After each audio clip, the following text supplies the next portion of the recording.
લોહડીઓ હુરત એ ગઈડો ચાંદોલ એ તમારા તેજુ તપે એવા શિક્ષણ જગતના જીવ છે મના તેજુ તપાડજો ધણી હે તમારે ચરણે નમી નમી નમન કરું એ પણ મારો સકરની રાજા રાહ ડુંગરી મેડી ફૂટી ખાટલી માટલી પણ વાકડીઓ વિસું અનાજ નવલખી તારા બંધુ ધણી હે નવલખી તારા બંધુ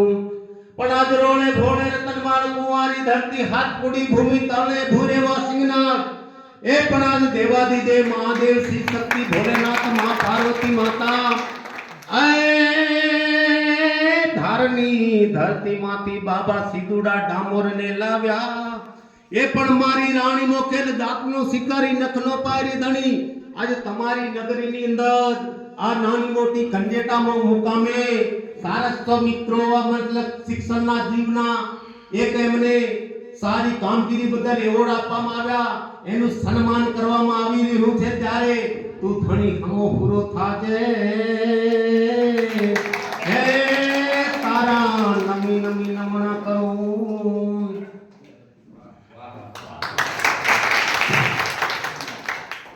આમ તો આ રતનમાળની ધરા પર મંચસ્થ મહાનુભાવોનું આજે હું મારા આ રતનમાળની ધરા તરફથી દિલથી સ્વાગત કરું છું આજે આમ રતનમાળ એટલે ધોળકા ધંધુકાની ધરતી હજારી ડામોર કુપડા ડાડાના પારણી મુસુના આ દુઃખોના ધણી વાત જરા લાંબી છે પણ ટૂંકમાં વાત કહીએ તો ધોળકાની ધરાની અંદર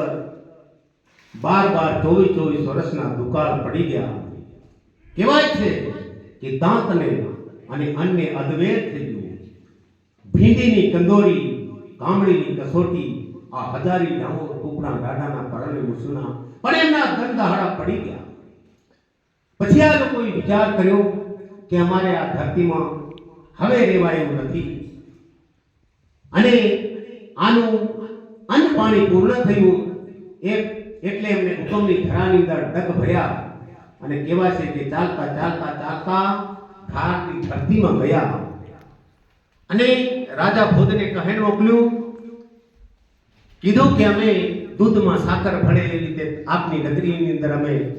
ભળી જઈશું પણ અમને આશરો આપો રાજા ભોજે કીધું કે દુદા ત્યાં જઈને દેખ કેવી પ્રજા આપણે ગામને ગુંદરે આવીને કહેણ મોકલ્યું છે એટલે જો તો ખરા દૂધો ગયું વાટકા ઢોળાના પારાણી મુસુના ઢાલ જેવી છાતીના આવા માણસોને દેખીને દૂધાને ફફડાટી છૂટી અને રાજાને કીધું કે હે રાજા આ લોકોને આપણી નગરીમાં રાખવા દેવા નથી કેમ કે કાલ કને આપણી નગરીના આ રાજને ખતરો છે આ લોકો રાજ આપી લે એવું લાગે છે ત્યારે રાજા ભોજે કીધું કે દુધા સમય આવે આપણે બળે નહીં પણ કળે કામ કરી લઈશું પણ હજી હાલ તો આ લોકોને ત્યાં ગાડી રાખો અને ત્યાં ગાડી સીમળ બીટીની અંદર કહેવાય છે કે એમને જમીનો આપી રાજા ભોજે બિયારણ આપ્યું પાણીની દરેક સુવિધાઓ આપી અને ત્યાં ગાડી ખેતી કરી ડામોર રાતા માતા થયા આ ઇતિહાસ બહુ લાંબો છે આ રતનમાળનો અને કહેવાય છે કે બાબુ સીતુડો ડામોરી જાતનો શિકારીને નકલો પાડ્યો તો એ કેટલો છટકી ગયો પણ જ્યારે નાની મોટી અવનવી ઘટનાઓ ઘટી ત્યાંની ધારની પ્રજાએ રાજા ભોજને ફરિયાદ કરી કે તમારા જે આ કારણ જે રાખેલા છે એ હવે કોઈને ગાંઠેવા નથી તમે કઈક એનો ઈલાજ કરો ત્યારે રાજા ભોજે કીધું કે એમની દુખતી નસ કઈ છે જરા તપાસ કરી લાવો રાંડી સીંડી ડોકરી અહીં ભાઈને તેડી અને કીધું કે જાઓ તમે હજારી ડામોર જ્યાં ગાડે દેશે ત્યાં ગાડે જાઓ તો એમની દુખતી નસ કઈ છે તો એમને આવીને રાજા ભોજે સંદેશો આપ્યો કે એમની દુખતી નસ આ છે પછી રાજા ભોજે કીધું કે ઉપર એ મુકાવો અને નીચે ઝેર મુકાવો અને પછી એમને મહેમાન તરીકે આપણી નગરમાં તેડાવો અને બધાને તેડાવ્યા અને કહેવાય છે કે આ હજારી ડામોર ઉપના ડાડાના પરાણી રાણીનું સેનાપણ આવું નવોર એટલે કે દારૂની વચ્ચે ઝેર હતું અને પીધું અને ધારની ધરતીની અંદર તમામને તળી દેવામાં આવ્યા અને એમાંનો એક બાબુ સિદ્ધમી ડામોર અને રાણી ગોખેલ રહી ગયા હતા. અમારે સુઈનો ઝાંપો હાલ એમની જગ્યા ત્યાં ગાડી એટલી એ જે તે સમયે ગોઠવેલી એ હાજરાદૂર છે. ત્યાં ગાડી એના પરચા પણ હાજરાદૂર છે અને એના બે બાળકો થયા, ડુંગરી રાજા એટલે ડુંગરનો ધણી અને હાગેણ દેના. તો એ 4 ખંડ ધરતીનો ધણી બની ગયો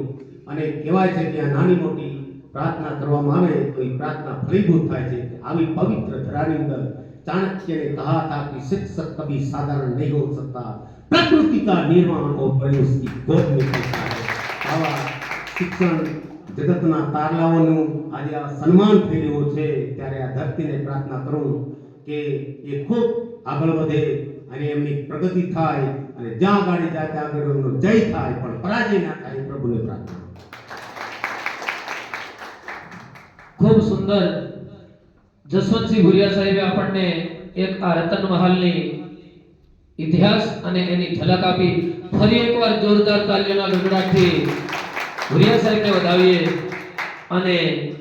હવે આગળનો કાર્યક્રમ આપણે આગળ તરફ ધપાવીએ ત્યારે દાહોદ જિલ્લા